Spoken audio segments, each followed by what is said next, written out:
ढिबारी के बाती खानी भभकता दिलावा, ढिबारी के बाती खानी भभकता दिलावा।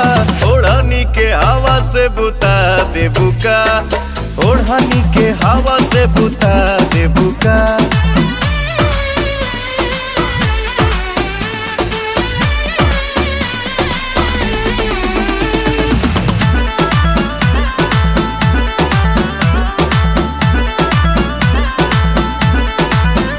जब दहिया से दहिया सटेला, आग लग जाला धुआं उठेला, आग लग जाला धुआं उठेला।